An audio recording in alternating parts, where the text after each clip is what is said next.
So, did I stop it? Yeah. I haven't done this before, but I'm going to try it now. I don't know why I shut this. Oh, there it is. I'm going to read the same thing. I'm going to try to dig through it all this week, because I don't know, I get restless in general. I'm a restless person. So, in order to slow things down, and also just like, to quote Shakespeare, Jaques, as you like it, he says, I can suck melancholy from life? I can suck melancholy from life, or something like, I can suck melancholy from life like a weasel sucks eggs. Or maybe, I can suck marrow like Mario Batali. Shakespeare didn't say that second one, but I did. I wanted to like show how, man, you can just dig into the word and then just dig and dig and dig and dig. So I'm just going to read this again and kind of talk about some more stuff, because this 5-minute thing's driving me crazy too. I feel like it's too short. So I'm like, man, I'm going to just keep digging into it then. 1 Samuel 2:6. The Lord kills and makes alive. He brings down to the grave and brings up. The Lord makes poor and makes rich. He brings low and lifts up. He raises the poor from the dust and lifts the beggar from the ash heap, to set them among princes and make them inherit the throne of glory.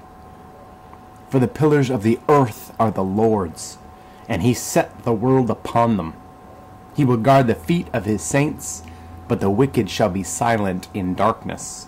For by strength no man shall prevail. The adversaries of the Lord shall be broken in pieces. From heaven he will thunder against them.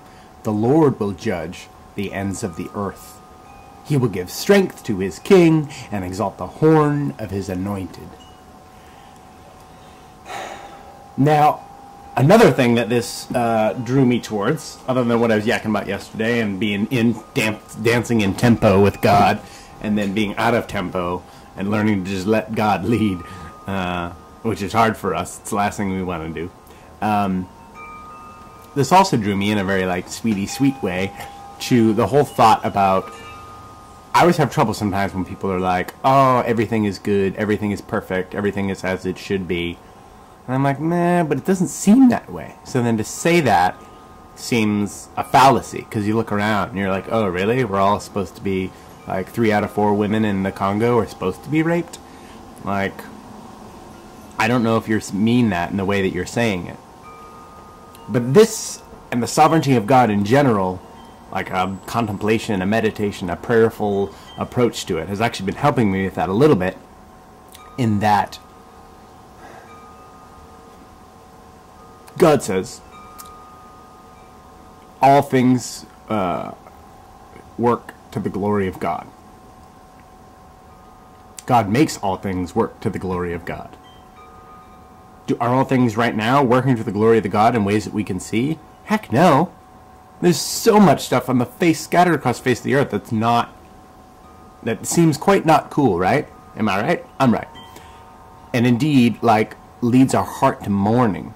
So to me, like, I've been able to help, this has been helping me get out of the, like, discarding the sort of, like, seemingly flippant aspect of that, of, like, everything is perfect. But everything is perfect in that it will be, God will use it to glorify his own name. How amazing is that as a promise? So even all this suffering, all this mourning, all this sorrow, all this rampant imperfection will be made perfect by God. A, eventually, and B, continuously. And that's what God calls us to. And that's what Christ came to tell us, was like, come, join this perfection. Join it now.